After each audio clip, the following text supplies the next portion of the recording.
la parashá número 35, es decir, la porción número 35, Naso, porción número 35 de 54, que va desde Números, capítulo 4, desde el versículo 21 hasta el capítulo 7, versículo 89. Levanta. Levanta es la traducción, bueno, una de las más aceptadas. Levanta. Sabemos que el nombre de la porción siempre viene básicamente en el primer versículo de la parashá, del fragmento. ¿Y qué vamos a ver aquí? Bueno, obviamente no podemos ver todos, vamos a ver el bosquejo, vamos a tocar los puntos que están allí como tópicos.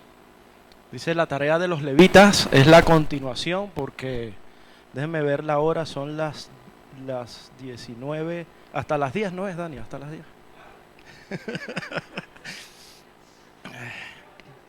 Hasta la hora de comer, ¿no? ¿Cierto? ¿A qué hora es a las 9? Ah, vale. ¿A las 12? Ah. Bueno, vamos con la continuación de la tarea de los levitas. Desde el capítulo 4 se viene hablando de la tarea de los levitas. Sabemos que, bueno, los levitas fueron escogidos en medio ya conocemos la historia del becerro de oro. Hasén, el Señor quería que todo su pueblo, ¿no?, tuviera su primogénito de cada casa de familia fuera un sacerdote, ¿no? Eso es el deber ser, ¿no? Más por la transgresión del becerro de oro, el Eterno renueva el pacto con el pueblo y toma a los levitas y ahora ya serán los intermediarios, ¿no? Eso lo conocemos y bueno, venimos desarrollando ya esta parte que corresponde a la tarea de los levitas.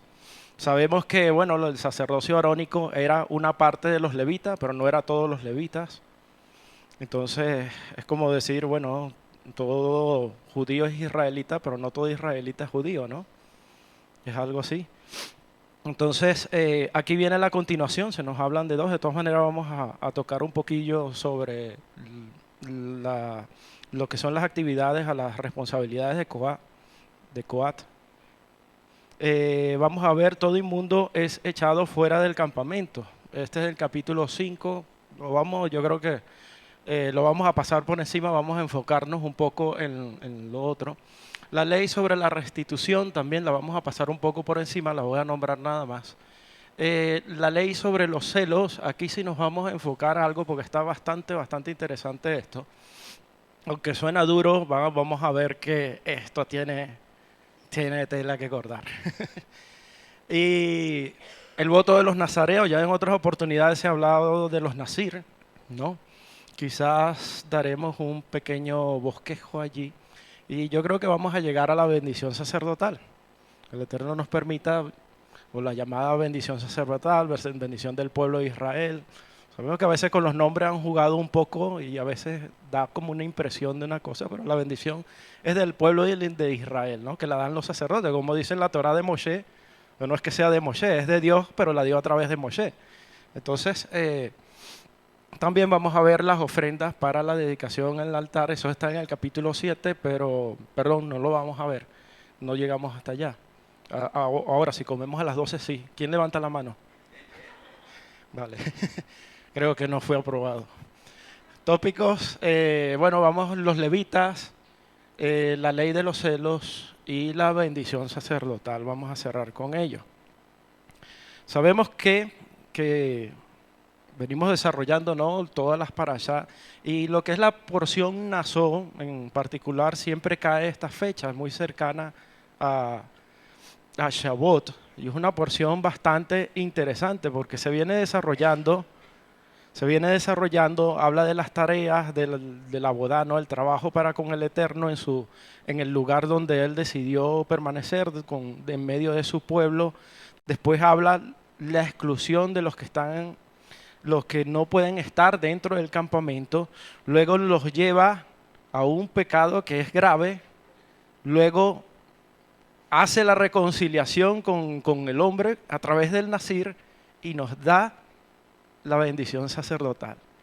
Y nos da un punto muy alto. De hecho, muchos de de la tradición. Cuando digo la tradición, bueno, el pueblo judío, esto, he leído muchos comentarios sobre esto, y ven que como que esto es un transitar, una preparación que Hashem le va dando hasta llevarlo a darle lo más preciado y valioso, porque sabemos que ser bendecido no es nada más y nada menos que ser parte del pueblo de Hashem.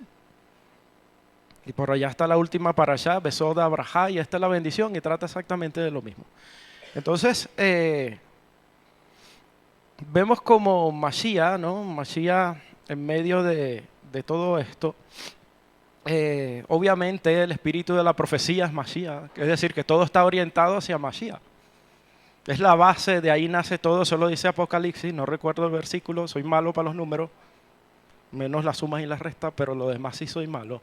Entonces, vemos aquí como Mashiach es el espíritu de la profecía. Al final todo lo que hacemos va dirigido hacia él, hacia conocerle, hacia conocer sus características, ¿no? Y Mashiach me llama la atención porque al final en Apocalipsis capítulo 22, versículo 12, empieza a hablarnos, ¿no? Ya cuando está finalizando el libro de Revelaciones, y dice, el versículo 12, he aquí, vengo pronto, y mi galardón conmigo para recompensar a cada uno según sea su obra. Yo soy el alfa y el omega, el primero y el postrero, el primero, el principio y el fin. Bienaventurados los que lavan sus ropas para tener derecho al árbol de la vida y entrar en la ciudad por las puertas. Entonces vemos aquí en el versículo 14 que somos bienaventurados, ¿no? Todos aquellos que lavan sus ropas. Yo creo que el Evangelio trata de eso, ¿no? De lavar nuestras vestiduras. Desde el Edén nos dieron unas vestiduras temporales, pero esas vestiduras tienen que ser emblanquecidas, ¿no? No tienen que quedarse en piel de animal, ¿no? Esas vestiduras tienen que ser emblanquecidas a través de ¿qué? De la sangre de Mashiach, de nuestro guía, de nuestro Redentor. Entonces, porque no hay otra manera, nacemos en pecado, nacemos destituidos de la gloria del Eterno y necesitamos un Salvador. Hasta lo más sencillo, a veces necesitamos a otro, para rascarse la espalda, hasta se compra una manito para ponérsela a rascar. Necesitamos a otro, el pecado no nos lo podemos quitar nosotros, aunque pareciera por allá afuera que dicen que nosotros nos queremos quitar el pecado nosotros mismos por guardar la Torá. Pero eso no se trata de eso, se trata del amor que tenemos hacia nuestro Redentor, que la manera de expresarlo es obedeciéndole. Es algo tan sencillo. ¿A quién no le gusta que su padre diga, bueno, este es mi hijo en quien tengo complacencia? Pero va a ser precisamente porque hace lo que su padre le pide, ¿no? No va a ser por otra cosa. Entonces vemos aquí en la siguiente diapositiva, la 3, empezamos a hablar de las tareas de los levitas. Las tareas de los levitas, sabemos que tenemos a los gersonitas, tenemos a los meraritas, tenemos los coatitas, y aparte de eso están los que están con Moshe, que es Aarón, ¿no? y su familia. Cada uno tiene labores muy específicas. Si vemos allí, en este caso, vamos a hablar de la familia de Gersón, y Hashem pone a los levitas alrededor del Mishkan, y alrededor del Mishkan pone el pueblo. Hay que verle la cara aproximadamente a 2 millones de personas alrededor de un Mishkan.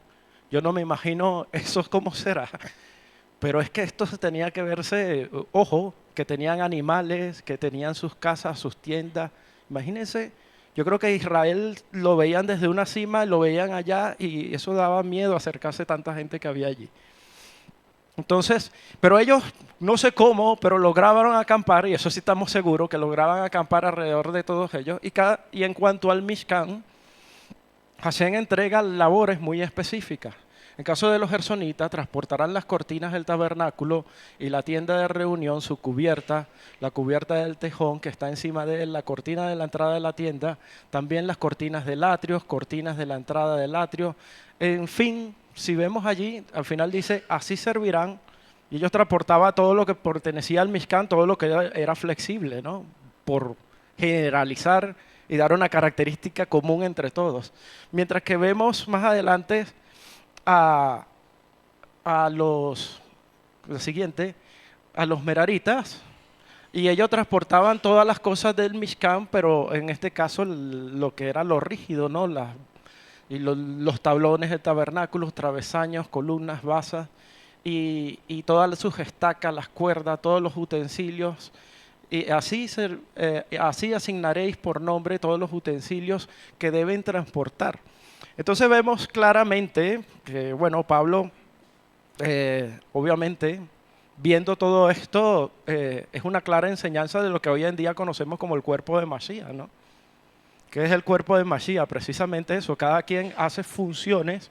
De hecho, eso lo estábamos hablando anoche en la reunión de chicos. Disculpen chicos que le estoy revelando el secreto, pero las funciones, cada quien de nosotros tenemos funciones, ¿no? Y como funciones, cada quien con su función conforma lo que es el cuerpo de Mashiach. De ahí que Pablo habla y eso ha venido siendo así toda la vida. Es que eso no ha cambiado. Y, y de hecho, también vemos Coat, que no es de esta parashá, sino de la parashá Bamidbar, la anterior, que vemos que lo que es la descendencia de Coat, los coatitas, llevaban ya todo lo que estaba dentro del Mishkan.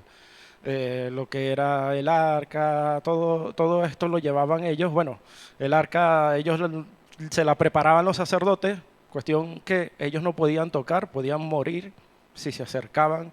Ellos estaban autorizados por Hashem para llevarla después que la tapaban, la cubrían con un manto azul, la preparaban, ahora sí, entren y llévensela. Y el arca, el caso del arca, bueno, lo llevaban los sacerdotes. Entonces, tenemos que tener claro de que toda esta labor Hashem la ha dado es por algo, ¿no? Es que alguien no puede ser todo al mismo tiempo. La energía es una sola. ¿Y dónde está Alejandro? Está por allá, está dormido, meditando. Pero ayer decíamos algo, que la energía no se destruye, sino que se transforma, ¿no? Según las teorías científicas. Una persona no puede hacer 1000 cosas al mismo tiempo. Tiene que delegar y cada quien que hace su tarea la tiene que hacer bien, ¿no? Porque es para quién, para el Señor. Yo comentaba que si a veces sales, trabajas y das un viaje, bueno, Damián es testigo, ¿no? ¿Cuántas veces no hemos venido de Cartagena? ¿Ves? Entonces, si te das un viaje y todo eso y llegas cansado por más que sea y tienes que servirle al Señor, sírvele, pídele. Pídele que te dará fuerza. Es que eso es lo de menos. Ahí es donde vas a ver la gloria del Señor. La gloria del Señor se ve mayoritariamente o crecida cuando las fuerzas no son tuyas, sino que son las fuerzas de Él puestas en ti. Entonces cada uno de ellos tenían funciones. Los de Coat se encargaban de llevar las cosas sagradas y bueno, ya sabemos, más adelante vamos a ver la rebelión de Coré. Ya Hashem les había dicho, oye, los que están autorizados para ser sacerdotes son la descendencia de Aarón. El que quiera usurparlo morirá. Ya lo había dicho por allá, para Bamidbar. Pero bueno, el hombre es así, el hombre le gusta ir en contra de Dios, la naturaleza, X, Y, Z, y siempre caemos en lo mismo. Entonces, yo quiero leer un poco sobre lo que habla Pablo, ¿no? Y toco este punto porque me parece propicio, ¿no? Tocarlo sobre lo que es la abodá en primera carta a Corintios capítulo 12, primera carta a Corintios capítulo 12 del 12 al 27, aquí dice, además el cuerpo, y hablando del cuerpo, ¿no? Como la asamblea, como la congregación, mas el cuerpo no es uno solo, no es un solo miembro, sino muchos. Si dirige el pie, porque no soy mano, no soy del cuerpo, por eso no será del cuerpo. Y si dirige la oreja, porque no soy ojo, no soy del cuerpo, por eso no será del cuerpo. Si todo el cuerpo fuese ojo, ¿dónde estaría el oído? Y si todo fuese oído, ¿dónde estaría el olfato? Y aquí Pablo, ya conocerán esta escritura, ¿no? Cada quien tiene su función. Mas vosotros, y termina el versículo 27, mas vosotros, pues, sois el cuerpo de Cristo y miembros cada uno en particular. Cada quien en el Eterno tiene una función muy específica. Moshe quería, eso lo vemos a lo largo de la historia, Moshe quería entrar a la tierra prometida, pero le tocó fue a Yehoshua. Y no por eso quiere decir que, no, Moshe es que no vale, o que la gente se empiece a inventar cosas, no, que yo quiero tal cosa, sí, pero todo tiene su proceso, todo tiene su tiempo, todo tiene una razón de ser, y Hashem sabe cómo hace las cosas. Él ve las cosas desde arriba, nosotros lo vemos aquí a nuestro nivel. Entonces, de hecho, precisamente eso es lo que hace que las cosas funcionen y que las cosas crezcan, ¿no? Que todo vaya en beneficio. En Romanos capítulo 12, del versículo 4 al 5 dice, porque así como en un cuerpo tenemos muchos miembros, pero no todos los miembros tienen la misma función, así los muchos somos un cuerpo del Mesías y cada uno miembro los unos de los otros. ¿Quién no se ha pillado un dedito con una puerta? ¿Y qué pasa? No, hasta lloras. ¿Y qué tiene que ver el ojo con el dedito? ¿Ves? Entonces, parece mentira, pero lo vemos así de sencillo, y es así, ¿no? Cuando hablamos de que el cuerpo de Masía, como asamblea, como congregación, como su pueblo, el cuerpo se duele hasta por el más pequeño. El cuerpo se duele hasta por el más pequeño. Es que todos son importantes, absolutamente todos. Y claro, y precisamente, y hay uno, estábamos hablando también de que como el cuerpo también se recupera, hay órganos que sirven para qué, para recuperar el cuerpo, y eso hace que otras partes del cuerpo, otros organismos se recuperen. Entonces al final, si nos estudiamos un libro de anatomía, quizás es más fácil leer, ¿no? Y entender lo que Pablo nos está diciendo, porque esto nos da la clara enseñanza de que todos en el Mesías somos importantes. No porque uno esto, uno el otro, este está arriba, este abajo, no. Mesías estaba así, tú a tú, con la gente. No, que no lo toquen los niños, que no sé qué más, déjalo, deja que vengan a mí. Y eso es. Entonces, esto es un llamado ¿a qué? A servirle, ¿no? A servir al Eterno, a crecer en Él cada día, a avanzar. Yo siempre comento mucho esto, que alguien que está aprendiendo es por algo. El Eterno no va a dar de gracia y la persona no va a tener que quedarse eso para ella. Lo va a tener que dar de gracia, porque de gracia recibiste, de gracia tienes que dar. Eso no es para que se lo quede uno, para estar alardeando, no, no, no, no. Eso es para dar. Entonces, porque si al caso vamos, cualquiera de nosotros recibe misericordia hoy en día de parte del Eterno, y no por eso me lo voy a quedar yo, ¿no? Yo tengo que hablar del Eterno, proclamar, porque otros también necesitan recibir misericordia.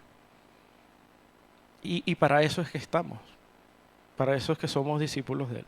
Entonces, esto es una pequeña reflexión sobre la tarea de los levitas, y ahora vamos a pasar al otro punto, que es donde, bueno, aquí nos habla de los excluidos en el campamento y la restauración.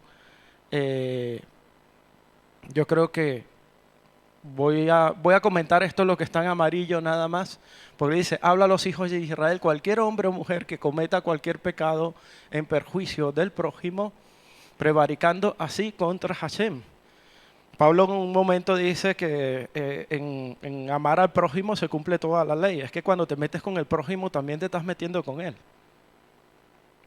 Entonces, claro, puedo amar a Dios, pero ¿cómo haces con el prójimo? Es que no puedes, eso está unido allí, unido.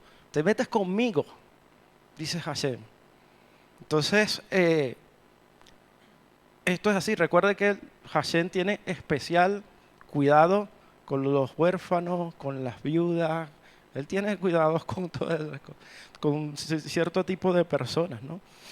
Adicionalmente a lo que siempre eh, hemos conocido. Vamos a entrar al punto de la ley de los celos, porque aquí hay mucha tela que cortar. Aquí versículo 11, no, creo que eso. Sí, 11, 11.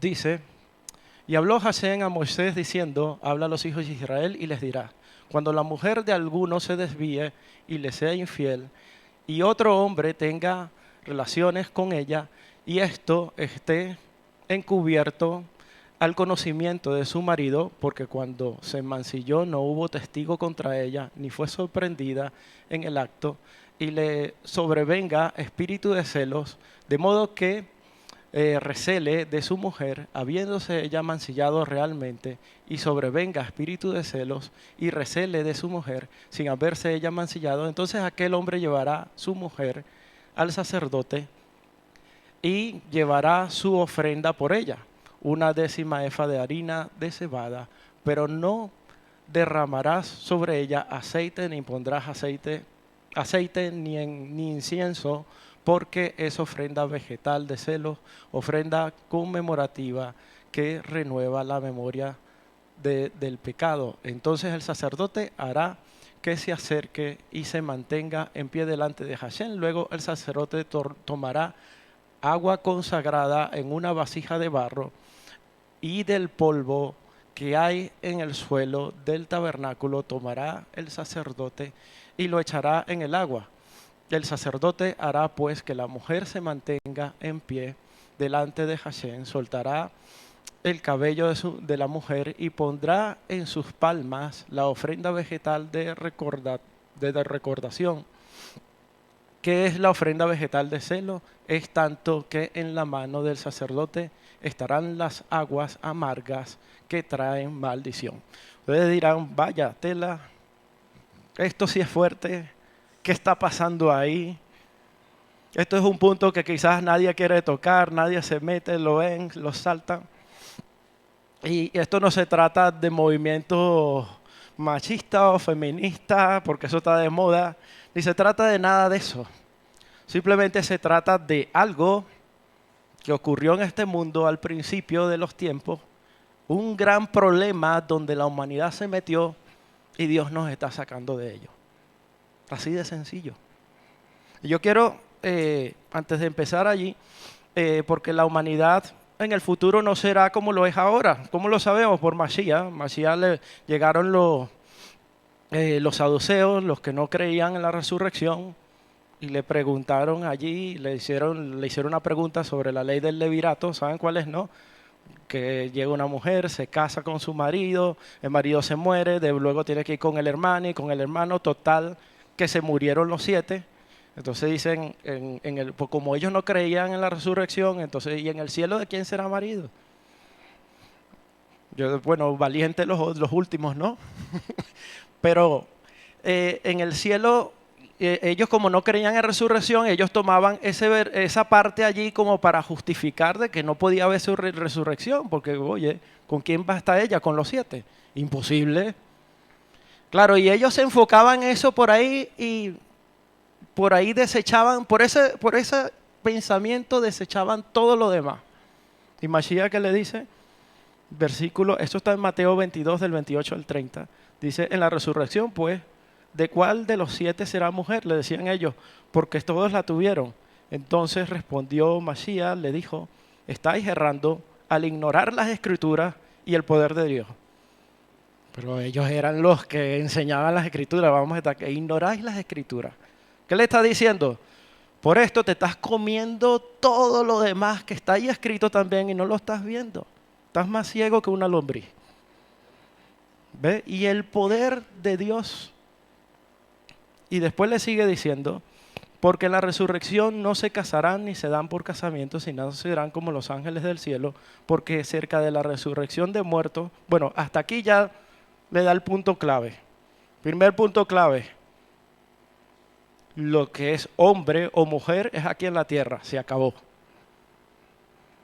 Esto es una cuestión circunstancial de existencia en este mundo, que hayas nacido hombre o mujer, no hay más. No tiene, o sea, tenemos que ver ya con esto, quitando la mirada de que, bueno, nací hombre o nací mujer, mirar las cosas celestiales arriba. Vamos a enfocar nuestra mirada allá, porque allá es donde vamos a llegar. Entonces, bueno, Masías después le dice, pero acerca de la resurrección de los muertos, ¿no leíste lo dicho por Dios a vosotros cuando dice, yo soy el Dios de Abraham, de Isaac y de Jacob? No es Dios de muertos, sino de vivos.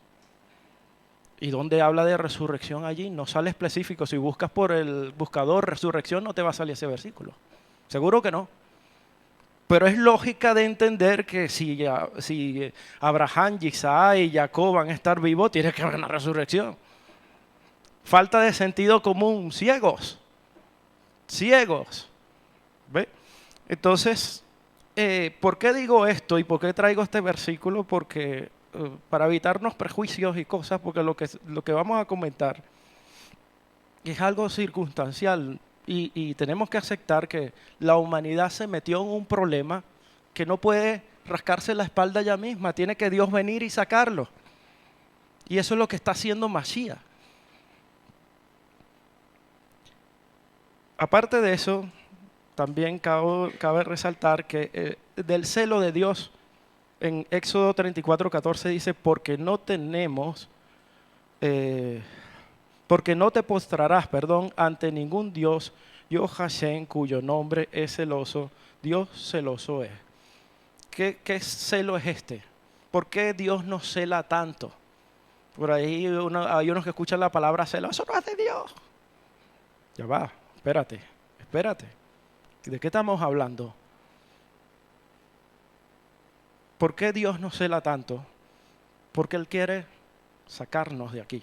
Nosotros estamos enfocados, nuestra mirada está en este mundo, en las cosas de este mundo, porque vivimos aquí, es lo que vemos, lo que percibimos así con los sentidos, pero Dios está viendo, es que nos está salvando. ¿Qué significa que nos salva? Que estamos metidos en un hueco, en un problema, en un foso, así, venimos de allá del río, oye, qué bonito el río, todo eso, pero esto tiene fecha de caducidad.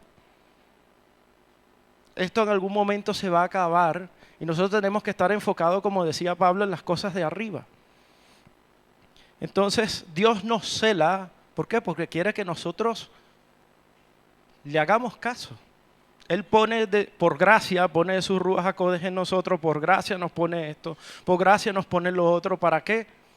Para que nosotros podamos ver, y aún así, hay unos que prefieren seguir su propia humanidad. Decía Pablo a Timoteo, cuídate de ti mismo y después de la doctrina, pero primero de ti mismo, de tu humanidad. Eso es la gracia de Dios. La gracia de Dios es que nos está dando algo porque Él le place simplemente darnos. Nadie ha hecho nada para merecerlo y ya lo dio de antemano, aparte, ¿no? Lo entregó por adelantado y nos va a reclamar algún día.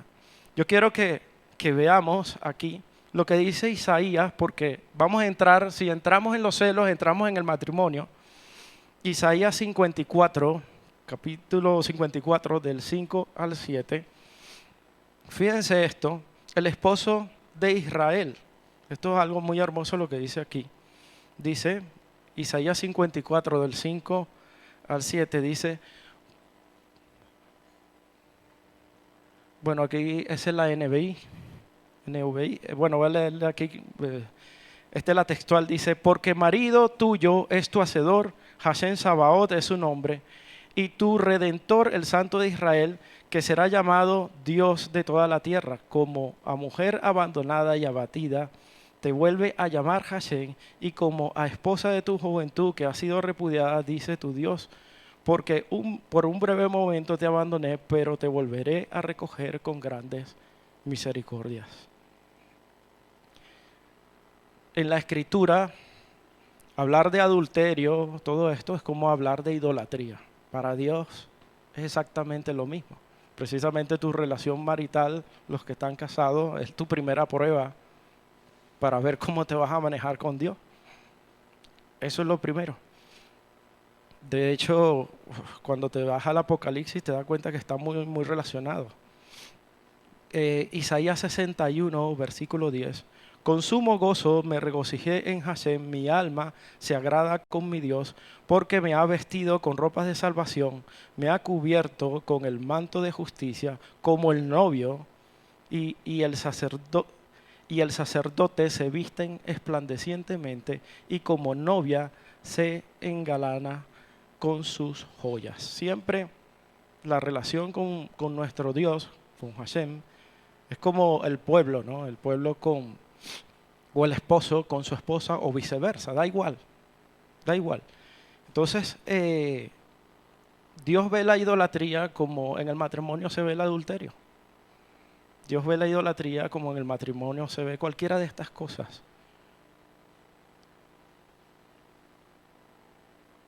Y fijaos lo que la siguiente diapositiva, porque aquí, fijaos con las aguas, porque vemos aquí un procedimiento bastante peculiar. Primero que hay unas aguas aquí interesantes, unas aguas amargas. La palabra ahí en hebreo es mar, la misma palabra que utilizan para las aguas de Mara, allá después de la inmersión en el Yam Suf, que Pablo habla como que si eso fuera un bautismo, ¿no? Una inmersión, hace semejanza a él, y después de la inmersión lo que te encuentras es las aguas de Mara, las aguas amargas. Y aquí vemos, se nos presentan las aguas amargas, se nos presenta el polvo. ¿El polvo de dónde sale? De aquí, de este mundo, el polvo de este mundo, el polvo eres, el polvo te convertirás. Los apóstoles llegaban a un sitio, si no los recibían, ¿qué hacían? Se sacudían el polvo de los pies. Cuando le llamaron la mujer adúltera, Yeshua estaba escribiendo en el polvo. Esto es interesante, ¿no? Todo lo que es del polvo como que representara de que lo que es del polvo se queda aquí y no trasciende. El profeta, creo que es Jeremías, tiene un versículo que dice, escrito en el polvo están los que te abandonan. Escritos en el polvo están los que te abandonan. El polvo. Nosotros tenemos que estar escritos en el libro de la vida, ¿no? En el libro de la vida, no en el polvo. Y aquí vemos, leímos también sobre la ofrenda. La ofrenda no tiene aceite. Interesante, no tenga aceite. Y no tiene tampoco incienso. O sea, ya sabemos por Apocalipsis que el aceite es como un símbolo del Espíritu de Dios. Y el incienso tiene que ver con las oraciones. Pero tiene aguas amargas. Que las aguas amargas las haces con el polvo. Ley de los celos. Después, ¿qué pasa? Cuando se haya hecho beber las aguas, ocurrirá que si ella se ha emancillado, es decir, que ha cometido hecho, y ha sido infiel a su marido, las aguas de maldición penetrarán en ella, haciéndose amargas, y su vientre se hinchará, y se caerá su muslo, y la mujer llegará a ser por maldición en medio de su pueblo. En pocas palabras, sabemos que en la antigüedad el hecho de ser estéril una mujer lo consideraban una maldición. Y de hecho por eso se quejan mucho las matriarcas, mas ellas no eran estériles por algo que es malo, sino porque había una promesa, había un moed sobre ellas que le decía a Hashem en el tiempo señalado, o sea, es cuando yo quiero que tengas el hijo, en el tiempo señalado tendrás tu descendencia. Y vemos aquí esto bien interesante, de hecho,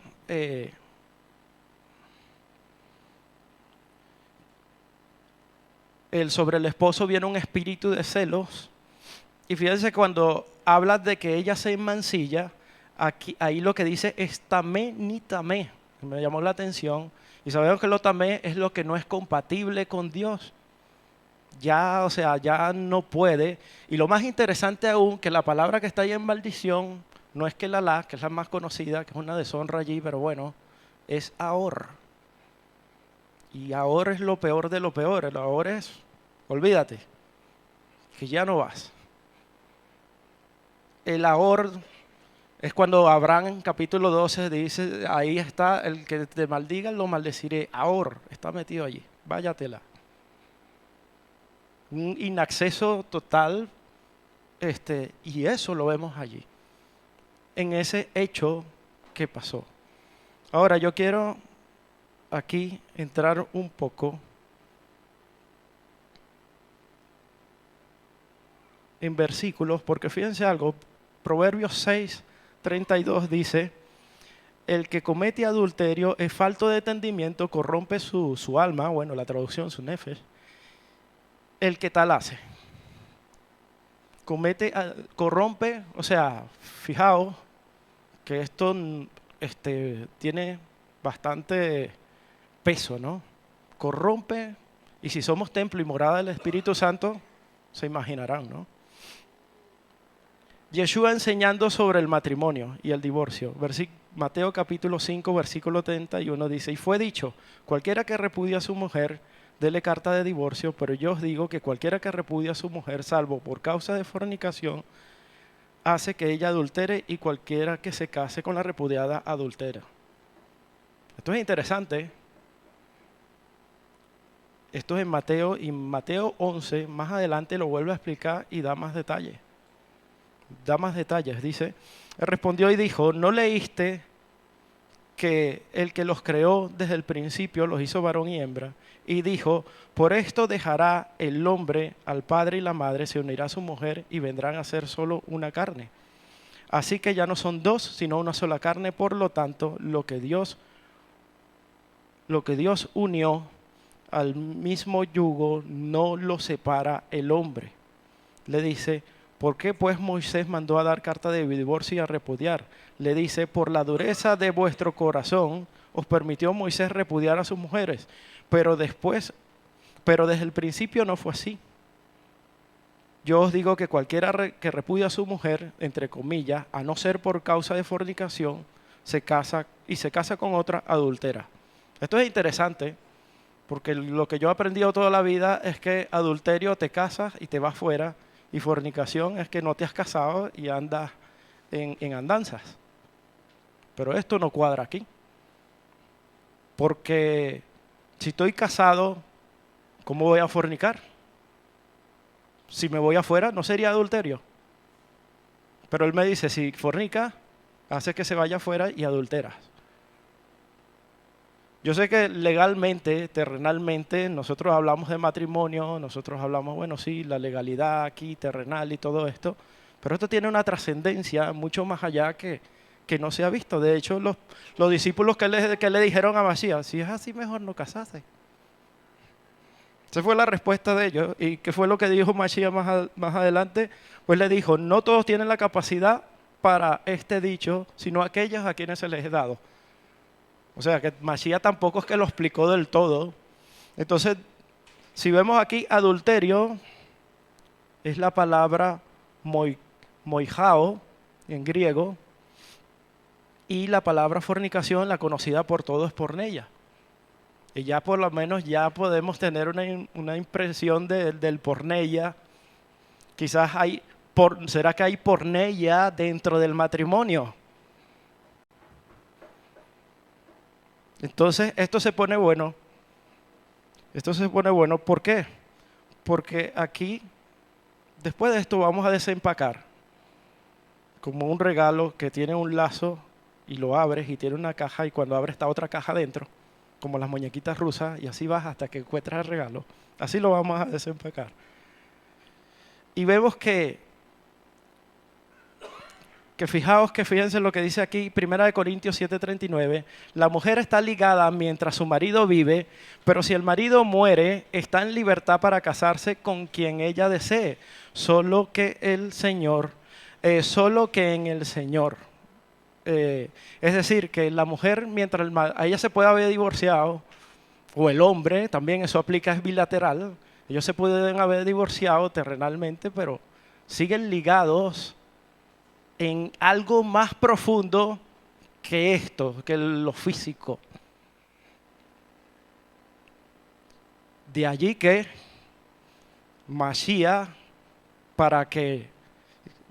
voy a leerlo más adelante. No sabéis, aquí dice 1 Corintios 6, 15 a 19, ¿no sabéis que vuestros cuerpos son miembros de Cristo? Quitaré pues los miembros de Cristo y los haré miembros de una ramera, de ningún modo. ¿O no sabéis que el que se une con una ramera es un cuerpo con ella? Porque dice, los dos serán una sola carne, pero el que se une al Señor, un espíritu es con él. Ojo, huid de la fornicación. Cualquier otro pecado que el hombre cometa está fuera del cuerpo, más el que fornica contra su propio cuerpo peca. ¿O ignoráis que vuestro cuerpo es templo del Espíritu Santo, el cual está en vosotros, el cual tenéis de Dios, y que no sois vuestros? Aparte de eso, después que eres de Hashem, el cuerpo es prestado, ni siquiera es tuyo. Obviamente, si lo va a transformar, ya eso le pertenece, lo reclamará. Que es lo que, así es como sale en la Torá, ¿no? Que Él nos reclamará lo que ya compró.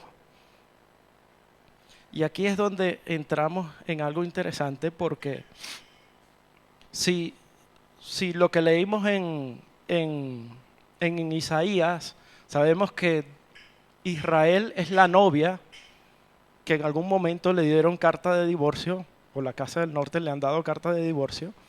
Entonces, para volverla a regentar, ¿quién tiene que morir? El esposo.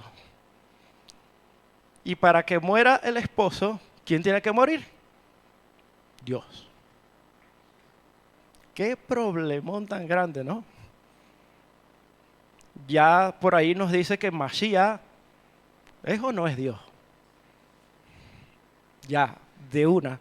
Ya, o sea, tanta dada vuelta, pero Mashiach tiene que ser Dios, porque si no, Dios no muere, no ha muerto. ¿Entiendes? Entonces, y en vano sería todo, ¿no? Entonces, ya Mashiach, obviamente, se le ha dado carta de divorcio al pueblo, y ahora a través de Mashiach nosotros podemos ser reinjertados con Él y ya no somos adúlteros, un pecado de ahora que nos dice, tú no vas para el baile. Ahora, ¿qué pasó con esto? ¿En dónde ocurrió eso que no me di cuenta? Vamos a ver qué pasa con Yeshua en el madero. Juan 19, 28. Sabemos, bueno, que Yeshua él llegó hasta el madero y allí estaba, entrega su madre, ¿no? Él se la entrega a Juan, el más cariñoso. Lógico, ¿no? Vamos a entregarle a mi madre el más cariñoso, se la entrega a Pedro y de repente no la deja ni salir. No, el Señor me dijo que te cuidara, te quedas en casa, ¿no? Pero no, se la entregó el más cariñoso, me la cuida, aquí tu madre, aquí tu hijo. Y después de esto hay algo que pasa aquí, interesantísimo. Juan 19, 28. Pues de esto, sabiendo Jesús que ya no había, después de esto, que entrega la madre a Juan, dice, sabiendo Jesús que ya no había sido, sabiendo Jesús que ya todo había sido consumado para que se cumpliera la escritura, dijo, tengo sed. Estaba puesta una vasija llena de vinagre, aguas amargas. Entonces sujetaron alrededor del hisopo una esponja empapada de vinagre y se la acercaron en la boca. Luego Jesús tomó el vinagre y dijo, consumado está. Y habiendo inclinado su cabeza, entregó el espíritu.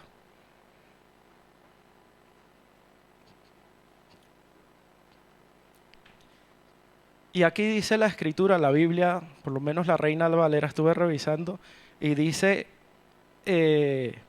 la parte donde dice para que se cumpliera la escritura. Ajá, ¿cuál escritura? Y me manda ahí al Salmo 69, 21.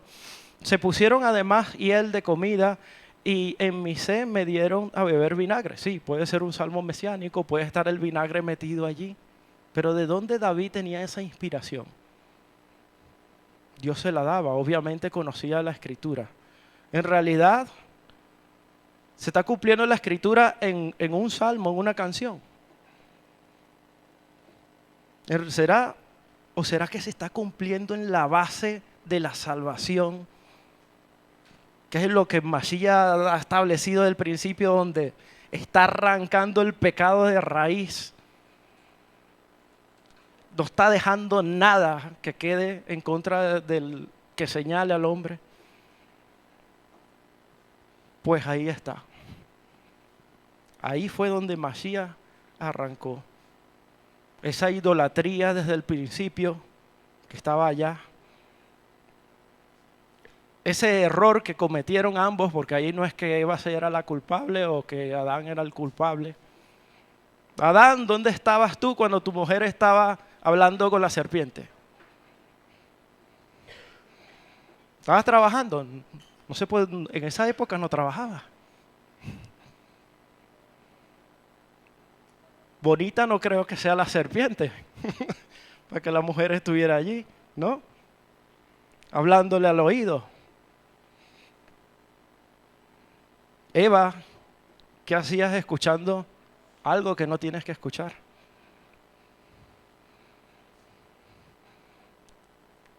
Tú no tienes a tu esposo allí, a Adán, que te lo dieron, te dijeron que el Señor te dijo que seas obediente y que les dio todo esto, que se enseñorearan de todo esto. ¿Y qué haces tú allí hablando con un animal más astuto que todos los animales del... Lo voy a nombrar textualmente como lo traducen, no vamos a entrar en esos detalles, pero hablando con el animal más astuto del campo, que además lo que te está es cuchucheando, con un piquito de oro allí, dándole, hasta que logró su objetivo. Pues eso es lo que está arrancando Masías, está arrancando todo desde el principio. El pecado que inició quizás en la mujer lo está arrancando desde la raíz, desde la base y se lo está llevando. Así que Masías nos está reconciliando. Indiferentemente que hable de la mujer, da igual. Es lo mismo, exactamente lo mismo. Porque cuando sale la mujer, sale el hombre también. Así que, ahora vamos a la otra parte. Ahora creemos si Masías arranca todo eso desde raíz, ¿qué creen que nos mande ahora con el matrimonio? Todo lo contrario, si Adán descuidó a su mujer porque andaba trabajando cuando no se trabajaba, andaba haciendo otras cosas, pendiente de cosas que no en realidad valen, que no la amaba quizás como tenía que amarle. Y Eva, que de repente, yo pensaba quizás, no, este no me presta atención, me voy a buscar uno mejor quizás. No, nada. O sea, ella tenía que estar pendiente de su esposo, ¿no? Ella tenía, entonces la conducta, ¿cuál es la conducta que se quiere? Revertir todo eso que pasó allí. Y por eso es que vemos todas las recomendaciones del matrimonio. Dice, Hebreos capítulo 13, versículo 4, honroso sea en todos el matrimonio, el lecho conyugal sin mancilla, porque Dios juzgará a los fornicarios y adúlteros. Ahí están los dos términos. Independientemente matrimonio, sin matrimonio. Proverbios 31:10, aquí habla de la mujer virtuosa. Fijaos que estamos revirtiendo todo lo que pasó en Edén. Mujer virtuosa, ¿quién la hallará? Porque su estima sobrepasa largamente a las piedras preciosas. El corazón de su marido está confiado en ella. Ahí lo estamos viendo. Y no caerá y no carecerá de ganancia. Ella le acarreará el bien y no mal. Todos los días de su vida busca la lana y el lino y diligentemente trabaja con sus manos. Es como la nave del mercader que trae su pan desde lejos.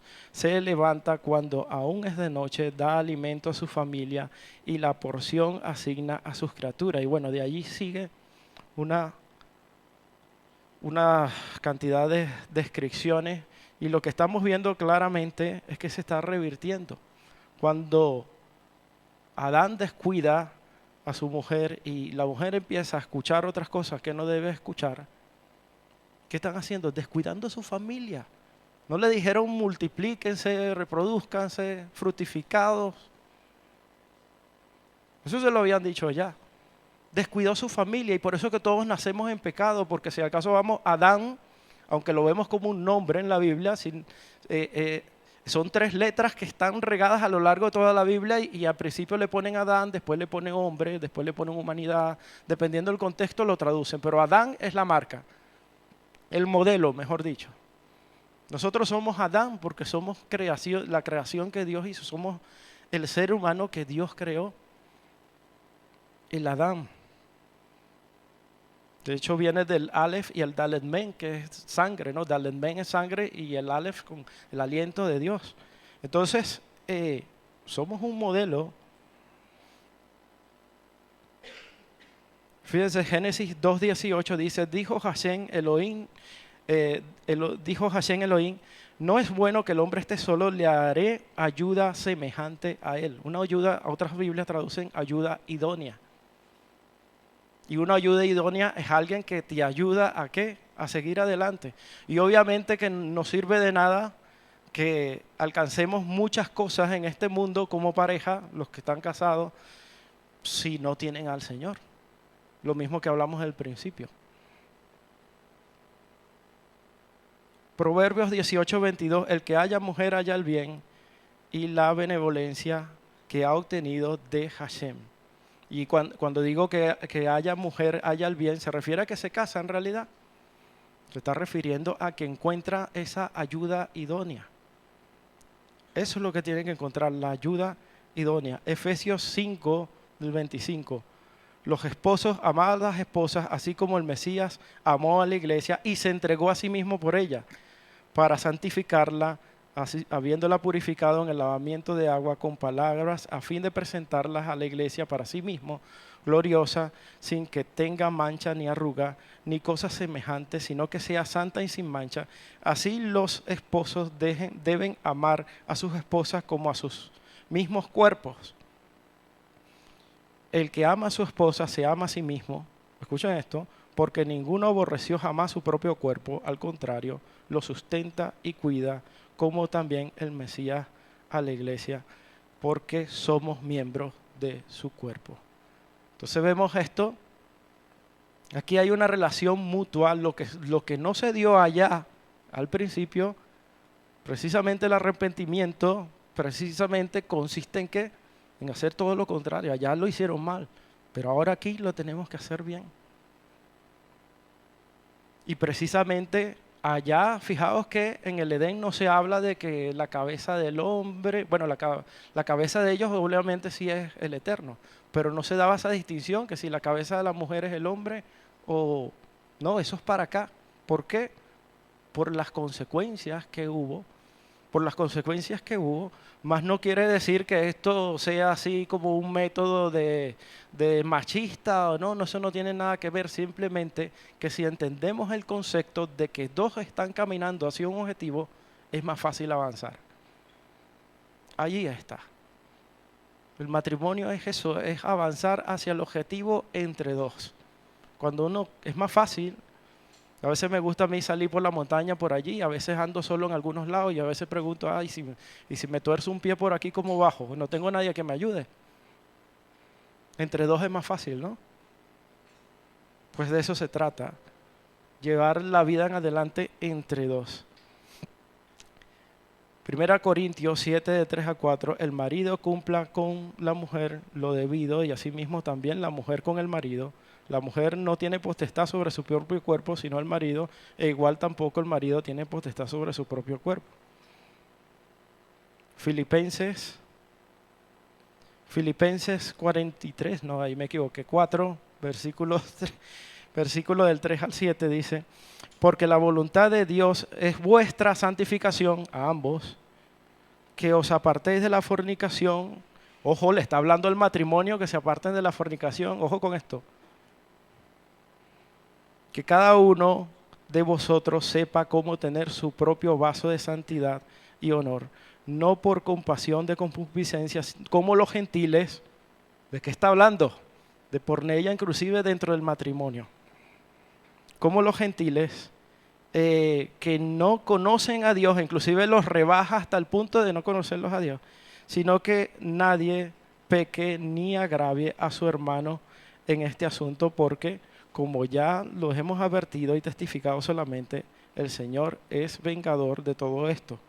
porque no nos llamó Dios a inmundicia, sino a santificación. Esto es muy, muy interesante. Y aquí quiero cerrar esta parte, porque ciertamente cuando Mashiach ha sacado todo eso desde la raíz, desde las aguas amargas, lo ha sacado y Él mismo ha asumido todo, es precisamente para que nosotros vayamos en pos de lo que Él le gusta, en pos de lo que Él nos exige. No hay nada más bonito que los que están casados confíen mutuamente, no se guarden secretos, se ayuden. Los veo ya apretándose los que están por ahí. ¿Ve? Que se ayuden. Si hay problemas, puede ser porque a veces hablo con personas y me dicen, no, que mi esposo no es converso, que mi esposa no es conversa, esto, lo otro. Esas son cosas que tiene que evaluar, ¿no? Obviamente cuando hay una infidelidad, hay una ruptura del pacto y Hashem deja a criterio de la persona, ojo, el volver con él, porque perdonarle le vas a tener que perdonar. Te lo digo sinceramente. Si es por perdonarle, así que, es que no me sale. Eso es una yuca que tengo aquí y está así sancochada, es dura. Aunque no le salga, lo vas a tener que perdonar.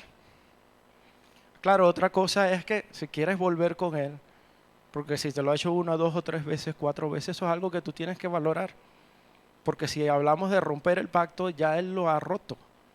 Ahora, si no ha roto el pacto a causa de fornicación, a excepción a causa de fornicación, lo que dijo Mashiach, que lo lleva a adulterio, entonces si no ha roto el pacto, entonces quizás puedas trabajar en él.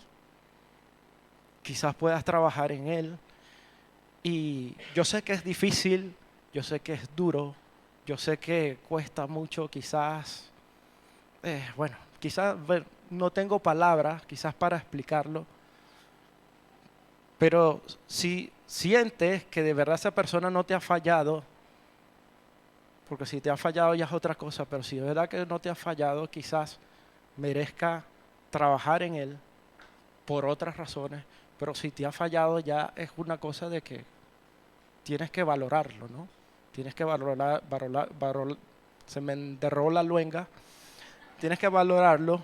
¿Por qué? Porque la idea que lo que quiere el Eterno es que vivas en santidad, que vivas sin culpas, que vivas.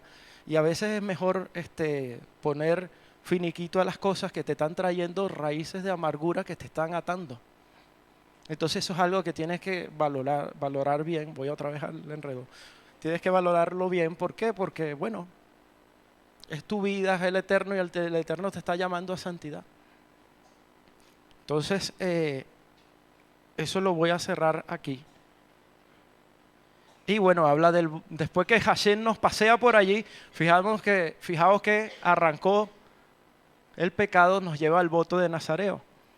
Y sabemos, bueno, hay muchos que han hecho votos, es una consagración al Eterno, tienen que privarse de muchas cosas, bebidas con todo lo que es fruto de la vid, muchos detalles, pero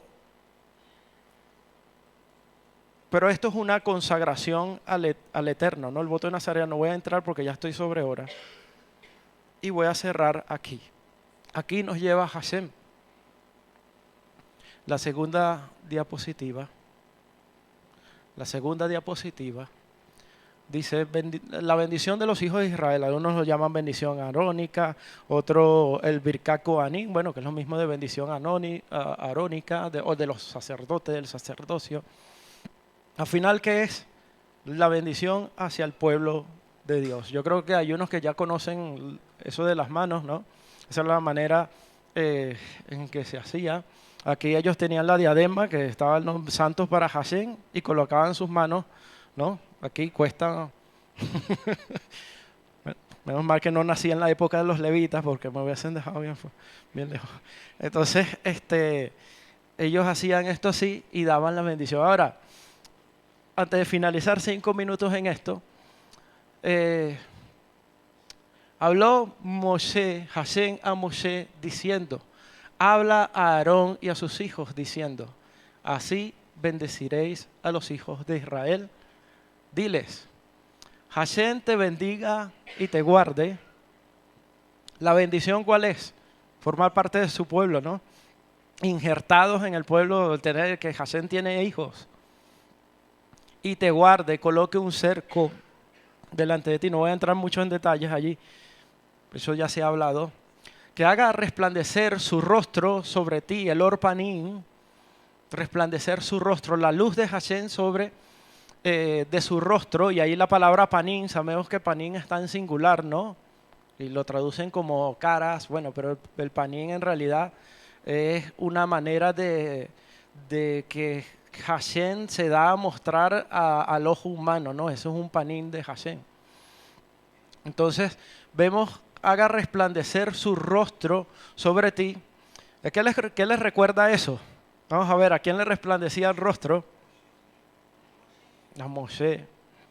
¿Después de qué? De estar ahí. 40, ¿qué?